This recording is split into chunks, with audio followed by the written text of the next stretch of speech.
Pull your cloak tighter. Feel the cold night air kiss your cheeks. A fire crackles in the darkness. Its warm glow flickers across the roots of a great and ancient tree. The air smells of pine, of smoke, and something older. Something almost sweet drifting down from the branches above. The forest is alive tonight. Above you, scarlet leaves whisper to one another. As a northern wind moves through them, the sound is soft, but it lingers, as though the leaves themselves are speaking words you cannot understand. The moon hangs full and bright, bathing the forest in silver light. Every shadow seems sharper here. Every sound carries farther, and yet you feel safe. The fire is your circle of warmth. The weirwood is your silent guardian. You sit beneath it, a giant among trees, one of the oldest and most mysterious beings in all of Westeros. Its bark is smooth and white, like polished bone. Its leaves, red as spilled wine, rustle in the night air. Its trunk bears a carved face, long and solemn, with eyes that seem almost alive. Those eyes stare into the darkness, unblinking, as if remembering 1,000 stories. You wonder if it is looking at you, or through you, into something deeper. Have you ever wondered what secrets these trees keep? Are they just trees, or living witnesses of the past? Are they guardians of memory, or silent gods who listen to prayers and drink in blood beneath the snow? The air grows still as the question lingers, as though the forest itself is waiting for your answer. Tonight, by the warmth of the fire and under the watchful gaze of the weirwood, we will wander through shadows of history and legend. We will learn why these trees are revered, feared, and spoken of in whispers across the ages. We will walk beside giants, hear the laughter of the children of the forest, and feel the clash of bronze and magic as men first crossed into this land. Close your eyes if you wish. Let the crackle of the fire and the rustle of the red leaves lull you. Breathe in the cold air, breathe out the weight of the day.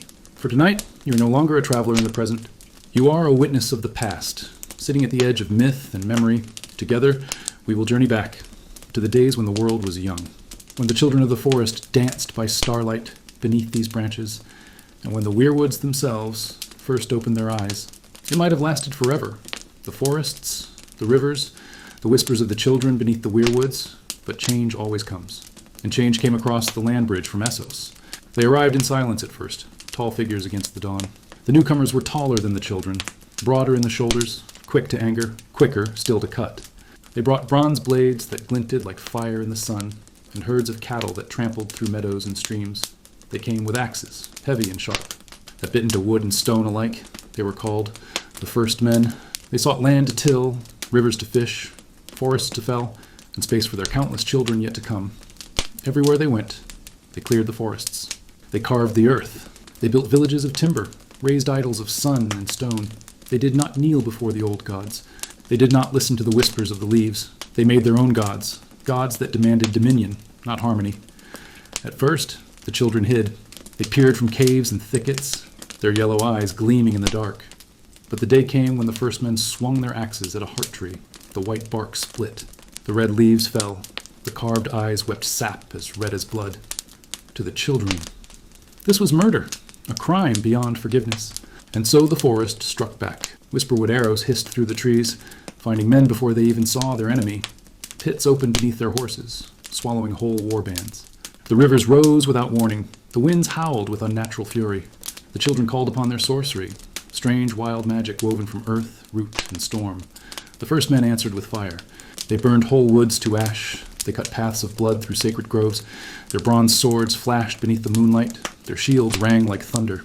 The land itself seemed to cry. Forests turned black with flame. Rivers ran red with blood. The air was thick with smoke and the wails of the dying. And yet, neither side could win. The first men were countless, but the children were cunning. For every grove felled, a warband vanished into mist. For every village razed, another drowned in mud and storm. The war raged for years, years that felt like centuries, until, at last, the leaders grew weary of death. On an island in the heart of the God's Eye Lake, they gathered, the Isle of Faces, a place where the weirwoods grew thick, their branches entwined like clasped hands, their carved faces watching with solemn, eternal eyes. There, beneath 1,000 stairs of red and white, the first men and the children forged peace. The first men swore. Never again would they cut the weirwoods. They would kneel to the old gods, pray beneath the heart trees, respect the sacred groves. In return, the children would share the land, the waters, the forests. The bloodshed would end, and so it was. The first men carved faces into the trees, joining the children in prayer. Slowly, Their old gods of stone were forgotten, and in the north, that faith never wavered. The war ended, but its echoes still linger. In the roots, in the whispers of the leaves, and in the blood-red tears of the weirwoods that remember everything. Peace came at last, yet peace is never still. Time moved forward, slow as roots in the earth, steady as the turning of seasons. Generations of first men lived and died. They plowed fields where forests once stood. They built heaps of timber and earth, raised round towers upon the hills. Their hands grew skilled. Bronze gave way to iron, iron to steel.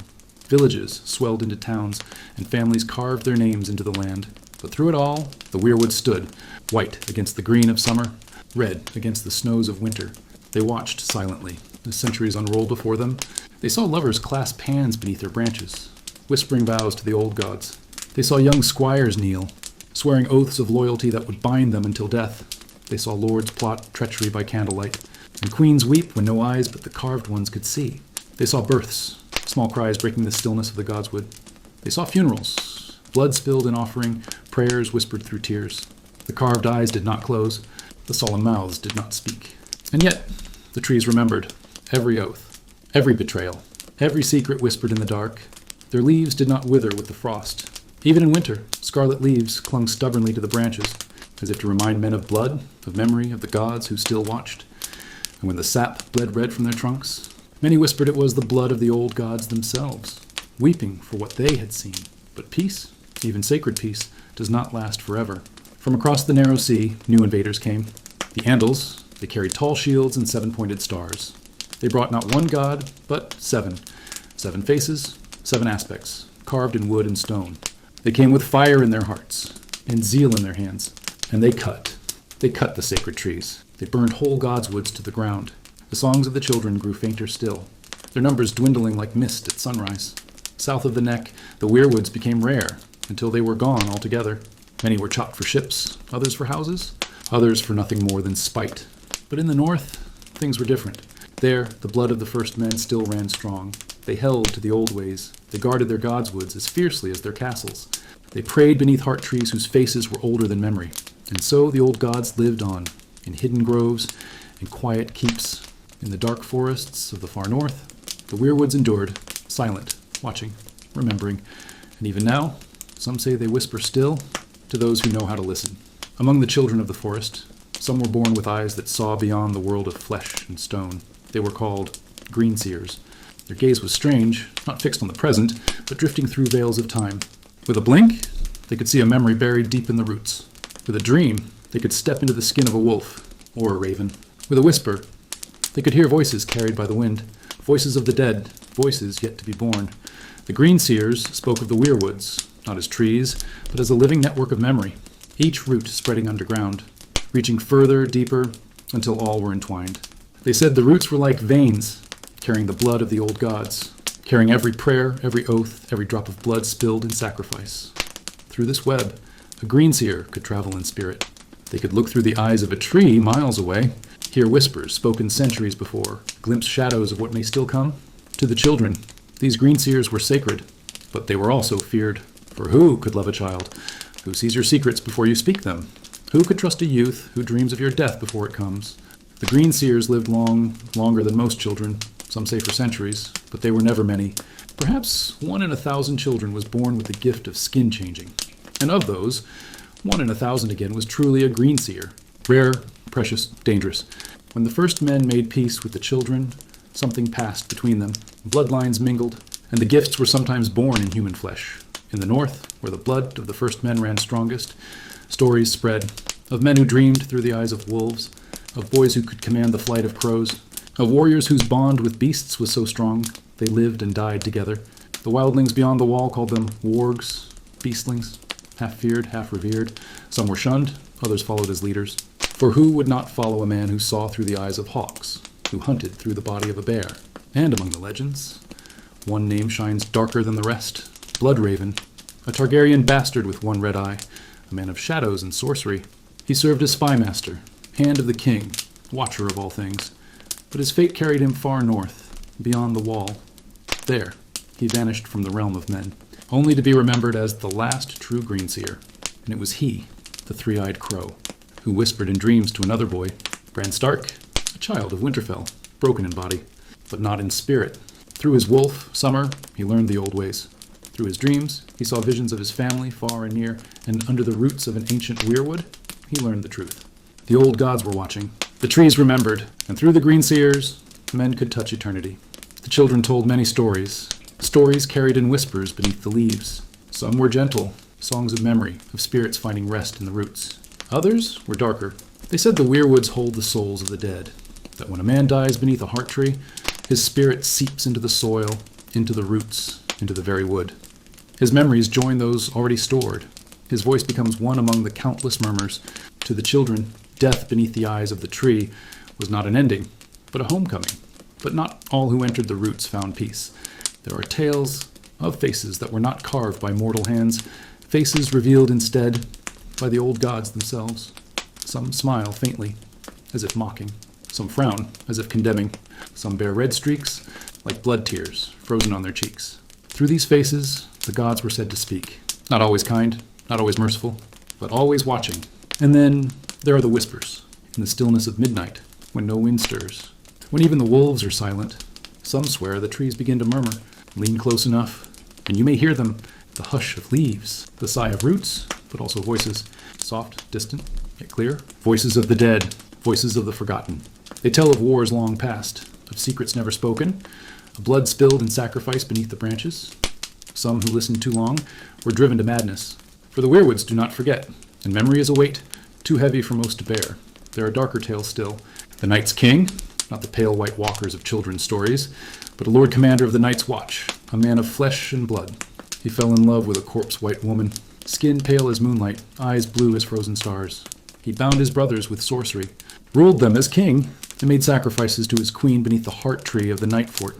For 13 years, the wall itself was his throne, until he was brought down by the Stark of Winterfell and Joramun, king of the Wildlings. They say his name was stricken from every record, erased from every song, but some whisper that the Weirwoods remember still, that his soul was bound beneath their roots, nameless, restless, forever forgotten, forever watching. And then there is the tale of Bael the Bard, a wildling king, a singer of songs. He climbed into Winterfell's godswood beneath the heart tree, and sang so sweetly that the lord of the castle promised him any reward. Bael asked for the lord's most precious treasure, and so he stole his daughter. She vanished into the crypts beneath Winterfell, and when she returned, it was with a son in her arms. That son became Lord of Winterfell, and so some say the Starks themselves carry wildling blood. Others say Bael's tale is a warning, that the trees remember secrets no man should know, and they reveal them when it pleases them. Stories like these weave truth and fable, light and shadow. They remind us that the Weirwoods are not simply trees. They are keepers of memory, vaults of blood and sorrow, silent witnesses to every oath and betrayal. And perhaps, late at night, when the fire burns low and the forest grows still, if you listen long enough, you may hear them whisper to you. Now, slowly, our tale drifts back to you. The fire before you burns lower now, its crackle softer, its glow fading into embers. The shadows have grown long and deep, reaching out across the forest floor. Above, the red leaves stir gently in the night wind, whispering secrets only they can understand. The moon has shifted across the sky, bathing the woods in pale silver. The night has grown heavy. The Weirwood stands silent, yet watchful, its carved eyes fixed upon you. They do not blink, they do not sleep. They hold your secrets, as they have held the secrets of kings and children, lords and lovers for countless ages. It remembers. It remembers wars and peace, prayers and curses, tears and laughter. And now, it remembers you, your face, your breath, your heartbeat in the stillness of this night. Breathe deeply now. Feel the earth beneath you. Solid, ancient, steady. Feel the warmth of the fire, still lingering against your skin. Feel the cool air of the forest brush against your cheeks, carrying away the weight of the day. The red leaves whisper, soft and low, almost like a lullaby. They tell you that you're not alone, that you are part of this story, part of this endless memory. Rest now, traveler. Lay your burdens at the roots of the tree. Sleep beneath the eyes of the old gods and the red leaves above. They will guard your dreams. They will keep your secrets. They will remember for you long after you wake. And when dawn comes, you may rise again. The fire may be only ashes, the night only memory. But tonight's story will live on, in the sap, in the roots, in the endless song of the Weirwood. And perhaps, one day, another traveler will sit where you sit now. They will hear the same whispers, feel the same cold night air, see the same solemn face carved in white bark, and the tree will remember them too. Until then, close your eyes. Let the whispers carry you into dream. Sleep deep, sleep peaceful, beneath the ancient, watchful gaze of the Weirwood. If you have found comfort in this journey, share it with others. Follow the Weirwood tales, and may your dreams be as timeless as the forest itself.